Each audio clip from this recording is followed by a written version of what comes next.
Hey guys, and welcome back to another Factorio Workshop.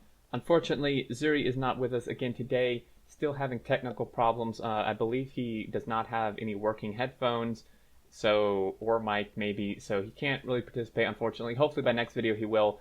But I did want to go over this setup here for this workshop video, and I know you're looking and you're like, oh great, combinators, circuits, run for the hills, exterminators. If you know my history, I'm not great with this stuff. However, what I love about this is it's so simple that pretty much anyone, even myself, can understand it. Okay, so what we have here is a smart stacker, essentially. We have a train stacker, and it holds however many this is, 15, 20, something like that, and then more down here. But you'll notice that all the stations are wired together. They're all wired up. So we'll start here really quick. The first thing we need to notice is this now sends to the train, right? When you wire this up, you need to make sure that this is checked to send the signal to the train. And these are all just wired together with green wire, which is hooked to this power pole, which is hooked to the output of this last combinator. Okay, now I'm going to go over the combinator settings and how that works, and then we'll go over the train conditions to actually get this to work, which are pretty simple as well.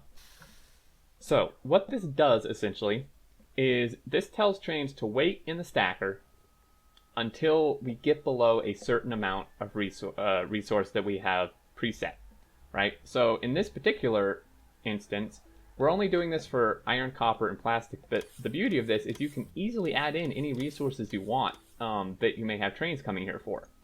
So all you do is just take a constant combinator and set whatever number you kind of want your threshold as, right? Is we have 250,000 iron, same with copper, and 50,000 plastic. So what we're saying essentially is if our reserves in our storage, in our logistics storage, ever drop below these numbers, send a train from the stacker in, right? And if they aren't below, then keep the trains in the stacker. Is essentially what this is doing. And again, you could add in whatever you want and just set whatever number you want held in reserve. So you have this guy, which is then wired. The output of this is wired to the input of an arithmetic combinator. And all this guy does is convert these to negatives, right? We have an input of each, so whatever this is outputting, this is inputting and multiplying it by -1, which just changes those input numbers to negatives, right? And then we're outputting each again. And you can see here that the input is whatever is in the constant combinator, and the output is just negative versions. Okay, now the output of this is wired to the roboport so that it can actually read network content, and also wired to the input of a decider combinator. And obviously make sure your roboport is connected to the network where you're storing your stuff, otherwise this won't work. And our decider combinator has a setting of each is less than 0, output account of 1. So what this is saying essentially is if these numbers are less than 0, output 1. And you may be thinking, well, these are negative, they're already less than 0, so shouldn't it be like outputting and stuff? Well, here's the interesting thing. If we mouse over this decider combinator, you see that it's reading all the network contents.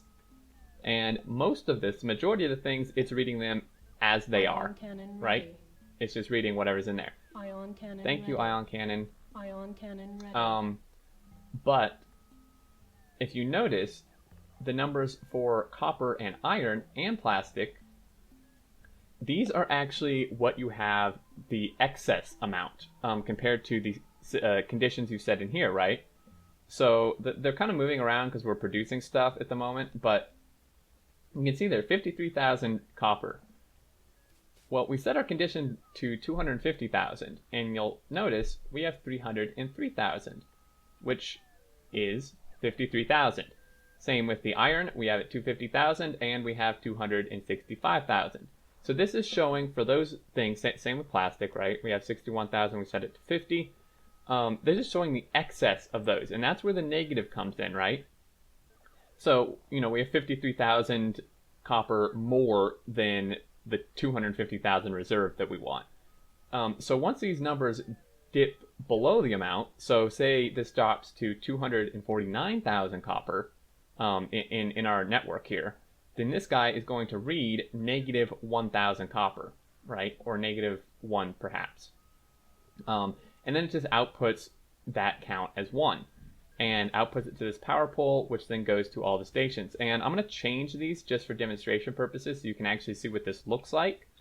I'm going to change iron to 265,000, and you'll see that this power pole will have an output or an input of just 1 iron, which is what's coming from here, and it will send it to all the stations, and all the stations with iron trains will head off.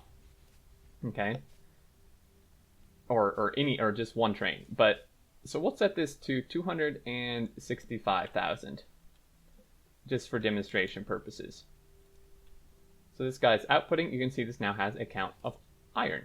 And here comes an iron train. 2 iron trains, in fact. 3 iron trains, in fact.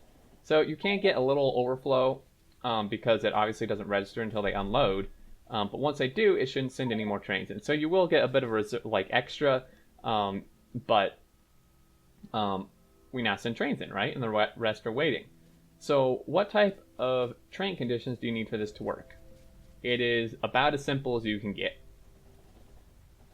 For whatever type of ore or product you're carrying in the train, for your stacker condition, right? We have stations at the stacker, obviously, and then actual unload stations, so you will need both.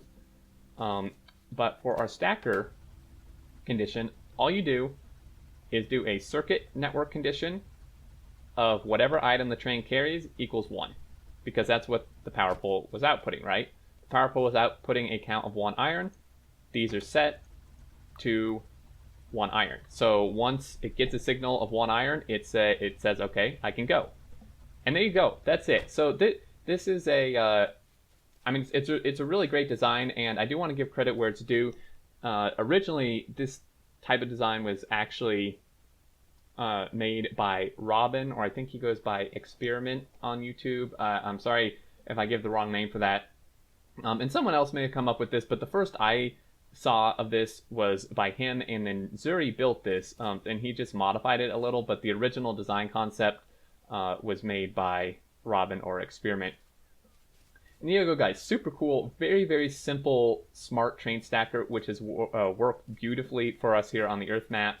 And I mean, you can just make it as big as you want, and you literally just wire all the stations together and set your trains to this, which is about as simple of a circuit condition as you can get. And they'll just wait here until you need the resources, and once you do, it'll send trains in. So there you go, guys. That is it. If you have any questions, comments, feedback, leave them down in the comments. I don't believe I missed anything. Hopefully I explained it well enough. Like I said, this is even simple enough for me to understand, which is super nice. As always, thank you so much for watching. Really appreciate it. Hope you enjoyed. If you did enjoy, leave a thumbs up. And until next time, I look forward to seeing you all. Do take care.